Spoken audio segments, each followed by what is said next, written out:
नमस्ते, थर्ड आई में आपका स्वागत है। आज जरा बात कर लें ये लेटरल एंट्री आप रोज़ सुन रहे हैं। डायरेक्ट भर्ती और डायरेक्ट भर्ती किनकी? जॉइंट सेक्रेटरी, डायरेक्टर और डिप्टी सेक्रेटरी के पदों पे। अ, ये तीसरी बार हो रहा है जब डायरेक्ट एंट्री सरकार सीधे मंत्रालय में लेने की बात कर रही है। ये इस देश के लोगों के साथ अ, जिसको कह रहे हैं कि अ, कहाँ छल किया जा रहा है, मैं फ्रॉड शब्द नहीं यूज़ कर रहा हूँ, कहाँ छल किया जा रहा है, वो ज़रा आपको बताएँगे। मुझे ऐसा लगता है कि जो ज़्यादातर जो विपक्षी दल हैं, वो भी एक एक दूसरे नैरेटिव को लेके इस पे हो-हल्ला मच रहा है और शायद जो इसका मूल उद्देश्य जो बीजेपी जिस लिए इसको कर रही है, वो शायद हम स मतलब बीजेपी इसमें सफल हो जा रही है, अपने मूल उद्देश्य में और असली बात सामने नहीं आ पा रही है। इसकी पृष्ठभूमि ये है कि 2005 में जैसा अब सबको पता है ये तो अश्विनी वैष्णव जी खूब ट्वीट कर रहे हैं, कांग्रेस की तरफ से आ रहा है। 2005 में पहली बार एक कमिटी बनाई गई थी, उसने कुछ इस तरह की बातें कही थी कि हमें जहाँ-जहाँ स्पेशलिस्ट की ज़रूरत है, विशेषज्ञों की ज़रूरत है, वहाँ पे आप डायरेक्ट एंट्री ये लेटरल एंट्री के थ्रू डायरेक्ट लोगों को ले लीजिए। लेकिन उस समय की तत्कालीन सरकार यूपीए की थी, उसने इसको नहीं माना था। अ, और ये भी एक ध्यान रखिएगा कि उस समय देश के प्रधानमंत्री मनमोहन सिंह थे, जिन्होंने बहुत दिनों तक अ, वो लेटरल एंट्री वाले तो नहीं थे, लेकिन वो कहीं पढ़ाए, पहले पंजाब यूनिवर्सिटी पढ़ाए, फिर विदेश में पढ़ाए, फिर यूनाइटेड नेशन में काम किए और फिर वो सीधे चीफ इकोनॉमिक एडवाइज़र, फिर आरबीआई गवर्नर, फिर प्लानिंग कमीशन, ये सब करते-कराते वो आए थे। तो अ, वो उस पद पे बैठ के भी उन्होंने ये ये ठीक नहीं समझा कि देश की गवर्नेंस अ, ब्यूरोक्रेसी उसके लिए इस तरह की लेटरल एंट्री की ज़रूरत है। फिर कहीं न कहीं से एक बार कोशिश हुई और वो दो 2010 में फिर से बात हुई। मैं इस बात को इसलिए कह रहा हूँ कि ये थोड़ा हम सबको समझना है कि ये मामला है क्या? और ये मामला इस देश के साथ थोड़ा मतलब बेईमानी हो रही है मेरे हिसाब से। हो क्या रहा है कि 2018 में आपने लेटरल एंट्री करके इतने लोग बुलाए, उसमें फिर आप कहते हैं कि जॉइंट सेक्रेटरी के पद पे अगर किसी को अप्लाई करना है तो उसके पास 15 साल का एक्सपीरियंस होना चाहिए। डायरेक्टर के पद पे अप्लाई करना है तो 10 साल का, डिप्टी सेक्रेटरी पे होना है तो 7 साल का। इस बार 45 लोगों को डायरेक्ट रिक्रूट करने की बात है।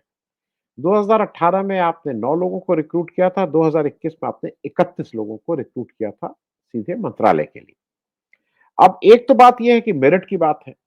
अगर आपको कहीं ऐसा लगता है कि आपके पास इस तरह के लोगों की कमी है या गवर्नेंस की कमी है, तो एक तो यह है कि मुझे ऐसा लगता है आप एक यूपीएससी एक सिविल सर्विसेज का एक बढ़िया एग्जाम कराती है पूरे देश में, तो उसमें अपना इनटेक को बढ़ा दीजिए। मान लीजिए आप 1000 अफ़सर लेते हैं, तो आप 1050 लेना शुरू कर दीजिए। आपको ये है ना कि अफ़सरों की कमी है और इस तरह के स्पेशलिस्ट अफ़सरों की कमी है। तो आप 1000 तो जैसे लेते हैं वैसे ही लीजिए। बाद में आप ये कह दीजिए कि जैसे मुझे स्पेशलाइज़ेशन चाहिए स्पेस में, तो अगर कोई उसमें आईआईटी वाले हैं या ये आप जो भी मैं उसका विशेषज्ञ नहीं हूँ, लेकिन आप उसमें कुछ करके उसी में कुछ करिए, नंबर 1।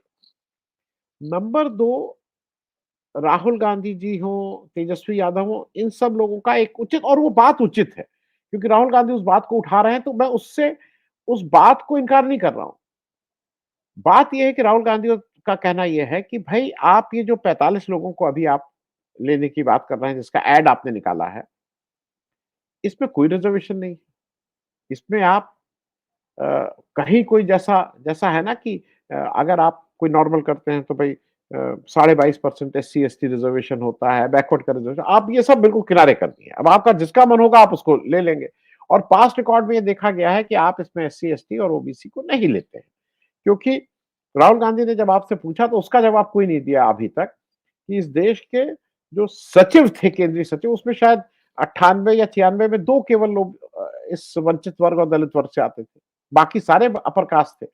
तो उसका जवाब कोई नहीं दे रहा और जो उनकी आशंका है वो बिल्कुल ठीक है और अपनी जगह सही है। और वो मेरे ख्याल में इस बीमारी के लक्षण को नहीं, इस बीमारी के कारणों को ढूँढने का एक कोशिश है और जिसमें उनको लगता है कि अगर जातिगत जनगणना हो जाएगी, तो ये इस बीमारी का समूल नाश हो सकता है। आज हम लोग इस पे बात नहीं कर रहे हैं, आज हम लोग बात कर रहे हैं जो अभी तक इसमें दिक्कत क्या है? और इसकी असली मंशा क्या है? देखिए, रिज़र्वेशन को को किनारे करना है, ये तो एक मंशा है ही और आरएसएस अगर हेल्म ऑफ अफेयर में बैठा है, वो दूसरी मंशा है। तीसरी मंशा जो राहुल गांधी कह रहे हैं कि इसमें केवल आरएसएस के ही लोगों को भरने की बात है। ये अब कोई छुपी हुई बात नहीं है कि ज़्यादातर अ, शिक्षा के जो हैं, जैसे यूनिवर्सिटीज़ हैं या कहीं हैं, उसमें एक आरएसएस बैकग्राउंड के लोग आ रहे हैं और वो मोड़-तोड़ करके उनकी क्वालिफ़िकेशन को कैसे किया जा रहा है। मेरे पास निश्चित उदाहरण है जो लखनऊ यूनिवर्सिटी का है, जो जो वीसी बने थे, उनका उनको एक्चुअल बनारस हिंदू विश्वविद्यालय में पढ़ाने का शायद 2-3 साल का एक्सपीरियंस था, 3 साल का, 4 साल का। वो सीधे वाइस चांसलर बना दिए गए थे। लेकिन उसके पहले वो एक कोई प्राइवेट इंस्टीट्यूट में मतलब प्राइवेट मैनेजमेंट इंस्टीट्यूट में काम करते थे, उस एक्सपीरियंस को भी इसी में घोल-घाल करके मान कर लिया गया था। खैर, तो बात जो राहुल गांधी कह रहे हैं, वो बात कह रहे हैं कि भई इसमें रिज़र्वेशन की एक दिक्कत है और दूसरा इसमें आरएसएस के लोग आ जाएँगे, इसकी दिक्कत। मैं इसको ज़रा आपको और समझाने की कोशिश करूँगा। ऐसा है कि ये कह रहे हैं स्पेशलिस्ट हमें चाहिए। स्पेशलिस्ट का अगर टोटा हो, तो उसका पहले भी इसका एक रास्ता था, अगर आपको याद हो। भाई मनमोहन सिंह आए तो थे ही ना, स्पेशलिस्ट थे। आर्थिक विशेषज्ञ थे तो उनको र रघुराजन अ, म राजन रघुराम राजन, ये सब लोग स्पेशलिस्ट थे। सरकार को लगता था कि लगता है या लगता था कि इन पदों पे अभी नीति आयोग बहुत से ऐसे उदाहरण मिल जाएँगे। नंदन नीलकर्णी अ, वो जब आधार कार्ड आर्ट की बात चल रही थी, ये सारे लोग अपने अपने विषय के एक्सपर्ट थे। सरकार को लगता था कि हमें इस तरह के एक्सपर्ट्स की ज़रूरत है और सरकार उनको अ, अपने यहाँ हायर करती थी। उनका एक जैसे इसमें भी 3 साल की बात हो रही, इनको अपने यहाँ लाती थी, उस काम में लगाती थी जिसके ये एक्सपर्ट हैं। मनमोहन सिंह एक्सपर्ट हैं, भाई आप रिज़र्व बैंक के गवर्नर होंगे। आप एक्सपर्ट हैं, आप प्लानिंग कमीशन के चेयरमैन होंगे। ये सारे तरह से काम चलते रहते थे। तो इसका प्रावधान था। लेटरल एंट्री में क्या खतरा है, इसको ज़रा समझ लीजिए। खतरा रिज़र्वेशन का अपनी जगह है, उसमें कहीं कोई दो राय नहीं है। खतरा आरएसएस के लोगों को मनमानी ढंग से आने का है, उसमें कोई दो राय नहीं है। खतरा बिना किसी प्रॉपर एग्ज़ाम और उसके आने का है, उसमें भी कोई खतरा नहीं। खतरा जो है वो मैं आपको बता रहा हूँ। खतरा ये है कि ये सारे लोग सीधे-सीधे देखिए एक और चीज़ समझ लीजिए, मंत्रालय इस देश का एग्ज़ीक्यूटिव है। जो जब देश का कॉन्स्टिट्यूशन बना था, तो उस कॉन्स्टिट्यूशन के 3 भाग थे। लेजिस्लेचर जो जो विधान बनाएगा इस देश का, जुडिशरी और एग्जीक्यूटिव। वो जो मिनिस्ट्री है, जो गवर्नमेंट है, वो मिनिस्ट्री में ये सीधे लोग रखे जा रहे हैं। Reserve bank of India ministry of finance के अंडर काम करता है। तो अगर आप रिजर्व बैंक ऑफ इंडिया में किसी को गवर्नर भी बना रहे हैं, तो वो मंत्रालय का हिस्सा नहीं है, वो इस देश की गवर्नेंस का हिस्सा नहीं है। ठीक है, वो बहुत इंपॉर्टेंट जगह बैठा है।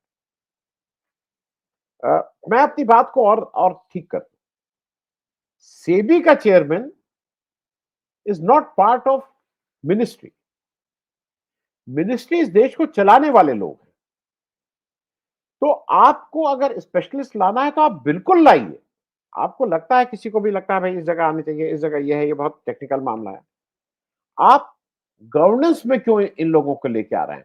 क्योंकि गवर्नेंस में लाने के लिए इस देश में पहले से तय है, इस डेमोक्रेसी में तय है कि इस देश का विधान कौन बनाएगा। इस देश का विधान लोगों के द्वारा चुने हुए लोग, उनके द्वारा चुनी हुई सरकार बनाएगी और जो जो लोकसभा, विधानसभा, इन सब में उस पे बातचीत होगी और वहां पास होगा, वो विधान बनेगा। एक सिस्टम हमारे देश के संविधान ने बनाया हुआ है।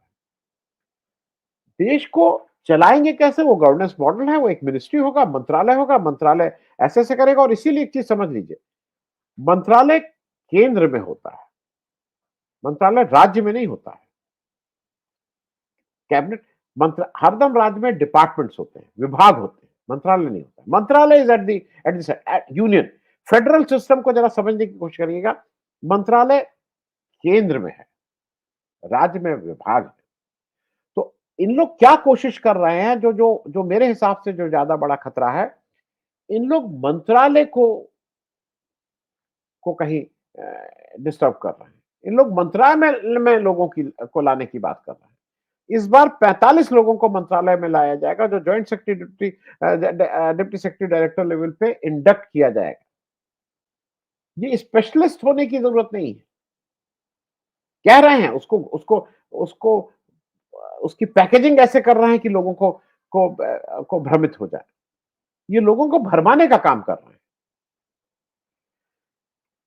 मैं फिर से इसको समझा दूं जो ज्यादा समझ मैंने मनमोहन सिंह जी का एक उदाहरण दिया आपको। मनमोहन सिंह जी को भी इस सरकार ने ये मानते हुए मंत्रालय का पार्ट वो कभी नहीं बने।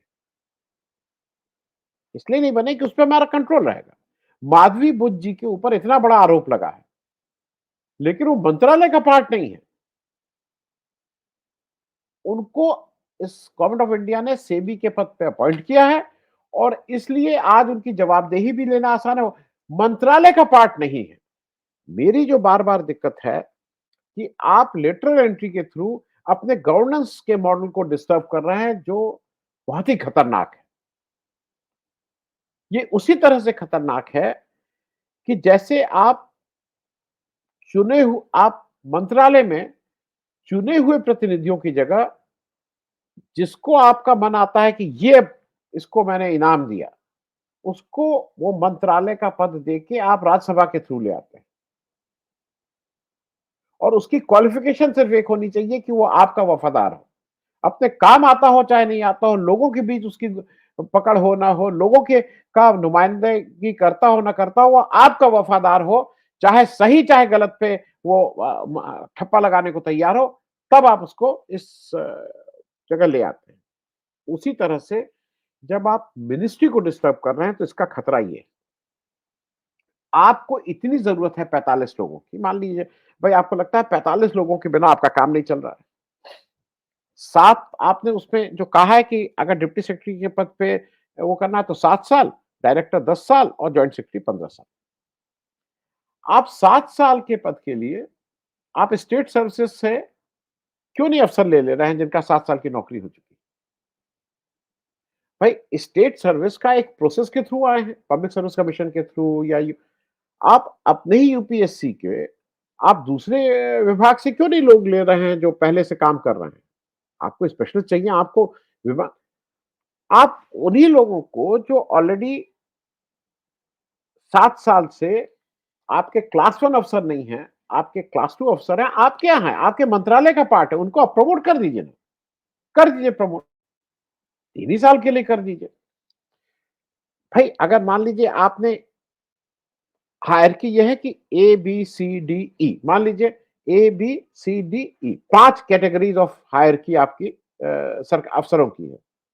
तो आपका कहना है कि मुझे बी और सी में ज़रूरत है। तो बी को आप सी के 45 लोग हैं तो उसमें मान लीजिए 20 लोग, तो सी से कुछ लोगों को पहले प्रमोट करके बी में कर दीजिए और सी में डी के लोगों को ज़्यादा प्रमोट कर दीजिए। अपनी ही सर्विस को प्रमोट कर दीजिए ना, कर दीजिए प्रमोट।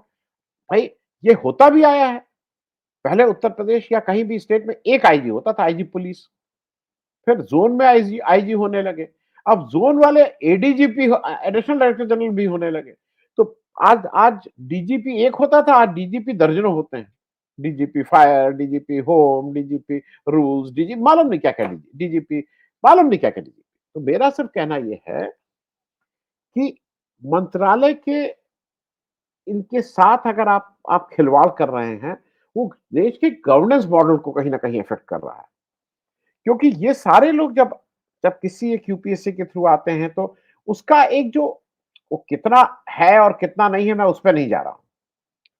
लेकिन जो मॉडल है उसमें इनका एक रिक्रूटमेंट है, एक ट्रेनिंग है, एक इंडक्शन है, वो 2 दिन के बाद वो तुरंत नहीं बिठा दिए जाते हैं। उसका एक इंडक्शन प्रोसेस है। ये मान के चला जाता है कि वो इतने में आ जाएँगे, तो ऐसे-ऐसे उनका हो जाएगा, उनका इंडक्शन होगा, वो देश समझने लगेंगे, राज समझने लगेंगे, कार्य समझने लगेंगे और फिर वो इसमें आएँगे। इसमें क्या है, 45 चहेते आ जाएँगे और इस उसके साथ आएँगे कि अगर काम ठीक से नहीं करोगे तो निकाल दिया जाओगे और किसी की रिकमेंडेशन पे आएँगे। देखिए, इसमें अगर कोई इस देश में ये कहे कि रिकमेंडेशन के बिना हम आप सबको पता है कि काम नहीं चलता है और खास करके जब 45 लोगों को आप लेके आ रहे हैं तो रिकमेंडेशन ही होगा। इसमें रिकमेंडेशन के सिवा कुछ नहीं होगा और वो भी उसकी क्वालिटी कहीं न कहीं कंप्रोमाइज़ होगी। आप मतलब मैं इसलिए बात कह रहा हूँ कि ये वो लोग जो अभी तक इस मंत्रालय के सामने खड़े होके कुछ किसी चीज़ के लिए लाइज़निंग करते थे। काफ़ी कई मंत्री जी लोग हैं जो बहुत प्राइवेट सेक्टर की बहुत दिनों तक लाइज़निंग जैसे काम उसको हालाँकि लाइज़निंग नहीं एडवाइज़र और कंसल्टेंट बोला जाता है, करते थे मंत्री हो गए। तो रिज़र्वेशन बिल्कुल एक खतरा है, जो राहुल गांधी जिसकी तरफ कह रहे हैं, तेजस्वी यादव जिसकी तरफ कह रहे हैं, कोई रिज़र्वेशन नहीं होगा, तो पहला तो उनके साथ आप बेईमानी ये कर रहे हैं जो वंचित वर्ग है। दूसरी बेईमानी ये है कि जो इनका खतरा है कि भई इसमें एक विचारधारा ही के लोग आ रहे हैं क्योंकि ये खतरा खतरा नहीं है शिक्षण संस्थानों में जिस तरह के लोग भरे जा रहे हैं, उसकी वजह से ये खतरा नहीं है, ये सामने होता हुआ दिखाई दे रहा है। लेकिन मेरे हिसाब से जो ज़्यादा बड़ा खतरा है, वो मंत्रालयों को, देश के गवर्निंग स्ट्रक्चर को जो संविधान द्वारा दिया गया है, आप उसके साथ खिलवाड़ कर रहे हैं। तो कहीं न कहीं ये हमारे संविधान के साथ खिलवाड़ है। तो इसको इसको तत्काल प्रभाव से ये सरकार को रोकना चाहिए और इससे देश की गवर्नेंस में बेहतरी नहीं होगी, कहीं न कहीं देश की गवर्नेंस कॉम्प्रोमाइज़ हो रही है। थैंक यू सो मच, बहुत-बहुत धन्यवाद।